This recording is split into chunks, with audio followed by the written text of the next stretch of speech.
भगवान के होने न होने को लेकर लोगों में सदा ही मतभेद चले आ रहे हैं और इन सभी मतभेदों का सीधा सा जवाब है, मानो तो पत्थर में भगवान है और ना मानो तो भगवान भी पत्थर ही है। परंतु भगवान की तरह ही आत्मा भूत प्रेतों को लेकर भी लोगों का एक ऐसा ही मतभेद है। कोई कहता है ये इन सब बातें बेकार की है और किसी को इनमें सत्यता नजर आती है। परंतु कुछ समय पहले बिहार के एक गांव के शमशान में कब्र में से गाने की आवाज आने लगी, जिसने पूरे गांव को हिलाकर रख दिया। परंतु आगे बढ़ने से पहले यदि आप हमारे चैनल पर नए हैं तो चैनल को सब्सक्राइब अवश्य करें और नीचे दिए बेल आइकन को दबाना न भूलें ताकि हमारे नए अपडेट्स आपको मिलते रहे।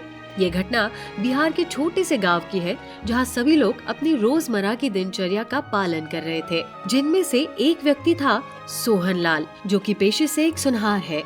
सोहन लाल को कुछ दिन पहले अपनी दुकान का काम खत्म करके दुकान बंद करने में ज्यादा देर हो गई। रात के कुछ 11 बजे का समय था जब वो अपने घर के लिए निकला। वो पैदल पैदल अपने घर की ओर बढ़ रहा था। गांव में उस समय लाइट का बड़ा कट आउट हुआ था, जिसके कारण चारों ओर घना अंधेरा था। सोहन लाल के घर जाने के रास्ते में एक पुराना शमशान आता था, जहाँ लोग रात को क्या दिन में भी जाने से कतराते थे। गांव वाले बताते हैं कि उस शमशान में बड़ी अजीब अजीब सी आवाजें आती है। सोहन लाल जैसे ही शमशान के पास पहुंचा, तभी सड़क पर पड़ा हुआ कांच का टुकड़ा उसके पैर में धंस गया। वो पास के एक पेड़ के सहारे बैठ कांच निकालने लगा। तभी पीछे से श्मशान में उसे किसी के तेज दौड़ने की आवाज आने लगी। उसने पीछे देखा तो वहाँ कोई नहीं था। अचानक से वहाँ तेज हवाएं चलने लगी और फिर सोहन लाल से जब रहा नहीं गया तो श्मशान के अंदर चला गया। तभी उसे लगा कि उसे किसी ने आवाज दी और तभी पीछे मुड़ते ही उसका पाँव एक कब्र पर पड़ गया और उस कब्र से बहुत तेज रोने की आवाज आने लगी। ये देख सोहन तुरंत पीछे हट गया।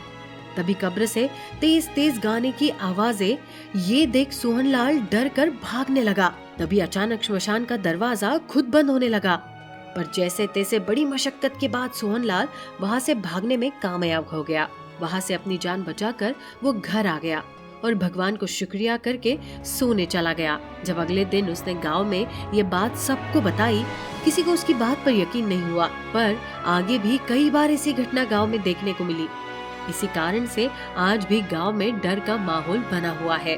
तो दर्शकों, कैसी लगी आपको हमारी ये कहानी कमेंट बॉक्स में बताना न भूले और वीडियो को लाइक करके चैनल को सब्सक्राइब नहीं किया हो तो अभी कर दे और आने वाले वीडियो की जानकारी सबसे पहले पाने के लिए नीचे दिए घंटी के बटन को दबाना न भूले।